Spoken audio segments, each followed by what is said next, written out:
जगत को बहुत से लोग मिथ्या कहते हैं, झूठ कहते हैं। जगत मिथ्या है, जगत झूठा है, जगत सपना है, ऐसा सुनते आए। प्रामाणिकता है, सिद्धांत है अलग अलग। कोई सत्य कहते हैं तो कोई झूठ कहते हैं, कोई सत्य झूठ से मिला हुआ कहते हैं। अनेकों दर्शन है, विचारधारा है।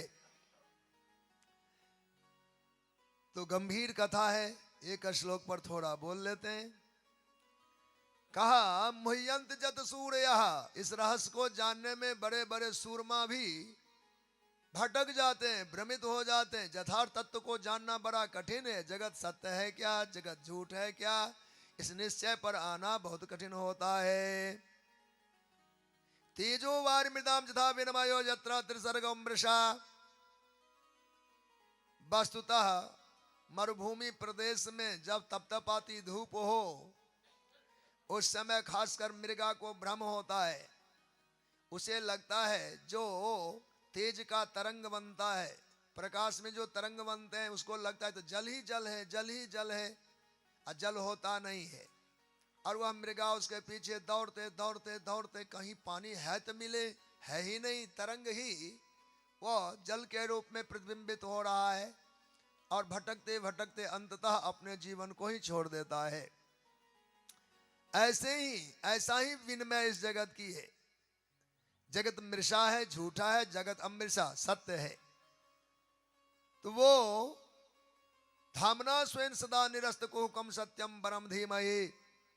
इस जगत को यथार्थ जानने की योग्यता जीव की नहीं है। इस मूल को कैसे जाने। जगत झूठा होता तो व्यवहार में इतनी सत्यता प्रतीत कैसे होती। इसको एक दो उदाहरण से हम समझ सकते। कभी पानी के किनारे, नदी तालाब के किनारे रात में हम चले जाएं, और रात में चंद्रमा जो आकाश में प्रकाशित है वो आपको पानी में दिखाई देगा।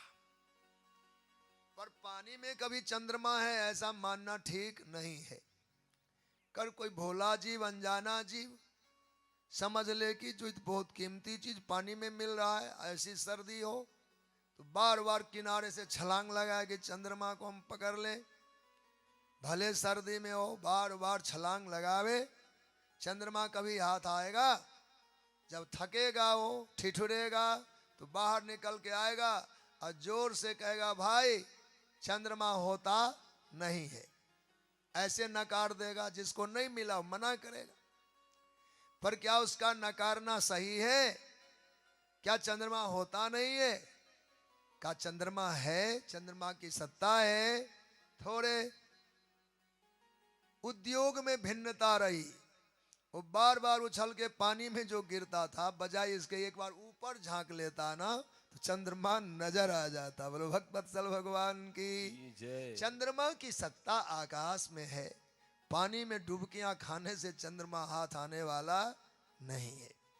अब डुबकियों के बाद ना मिले तो कहे चंद्रमा नहीं है, ऐसी बात भी सत्य नहीं है। क्योंकि चंद्रमा है तो चंद्रमा का फोटो। अच्छा मानो हम नहीं है यहाँ, या हमको किसी ने देखा नहीं, तो कोई फोटो खींच सकेगा? कोई फोटो बनाएगा? नहीं बना सकता। बिंब का प्रतिबिंब होता है। और सस्ता में समझो, अब सभी कागजात का फोटो स्टेट होने लगा है।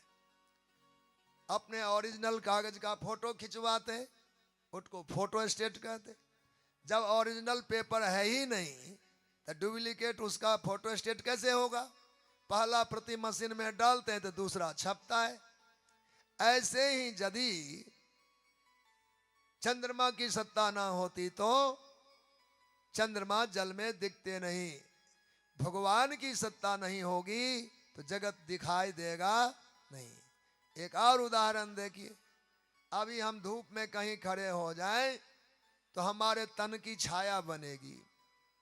हम दौड़ने लगे तो छाया में दौड़ते दिखेगा। हम हाथ उठाएंगे छाया में भी हाथ उठेगा। हम बैठेंगे तो छाया बैठते दिखेगा। ये सारी क्रियाएं छाया में हो रही है। क्या छाया की कोई क्रिया है? नहीं। वो सारी क्रिया व्यक्ति की है। जो धूप में खड़ा हुआ तो छाया खड़ा दिखा, बैठ गया तो बैठा दिखा, हाथ फैलाया तो फैलाया हुआ दिखा। क्रिया छाया में दिखती जरूर है पर होती नहीं। ये सारी क्रियाएं व्यक्ति की है। बस इतनी बात समझने के बाद भगवान को समझना कोई खास विषय नहीं रह जाएगा। जगत का संपूर्ण व्यवहार ये छाया की भांति है। जगत में कुछ भी नहीं हो रहा है, और यदि कुछ हो रहा है तो भगवान से, भगवान की क्रिया है जो जगत में छायाबद्ध दिखाई देता है। सारा परिवर्तन ठाकुर जी के माध्यम से है। वो जो लीलाएं करते हैं वो आपको देखने को मिलता है। इसका तात्पर्य क्या हुआ कि भगवान की नित्य सत्ता है, भगवान नित्य नित्य वर्तमान है। इसीलिए भागवत किसी श्लोक में तय कर लिया गया है कि संसार में कोई नास्तिक नहीं हो सकता। नास्तिक होते नहीं, होने चाहिए नहीं।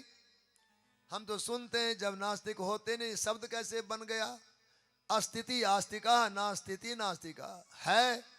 अपने को माने वो आस्तिक, अपने को भी ना माने वो नास्तिक। ऐसा जीव जगत में कोई मिला आपको कि अपने को स्वीकार न करे? मैं हूं, ऐसा ज्ञान तो हम सबको है। हम कभी नहीं कह सकते मैं नहीं हूं। अगर हम कहें मैं नहीं हूं तो हो सकता कि नास्तिक हम हो सकते, पर जब हम अपने को मानते हैं कि मैं हूं तो कभी भी सोते जागते नास्तिक होना संभव नहीं है। कोई भी नास्तिक नहीं होगा। और सस्ता में समझो, अपने को स्वीकार कर लिया कि मैं हूं तो उसने भगवान को स्वीकार कर लिया। अपने को जो स्वीकार कर लेता मैं हूं, वो भगवान की सत्ता को स्वीकार कर लिया। जैसे कंपनी का सामान बना हुआ डब्बा आपने मान लिया कि डब्बा है, तो डब्बा बनाने वाला भी है। सीधी सी बात है। प्रोडक्ट कहीं से बन के आया है, डब्बा का सामान है तो सामान बनाने वाला कोई न कोई जरूर है। ऐसे हम यदि बन कर आए हैं तो बनाने वाला कोई जरूर है, और जो हमको बनाया वही भगवान है। इसमें नास्तिकता का कहीं जगह है ही नहीं।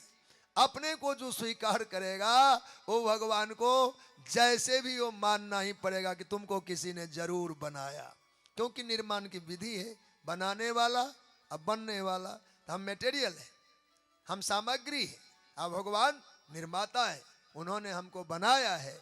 इसलिए आस्तिक तो है ही, होने ही चाहिए।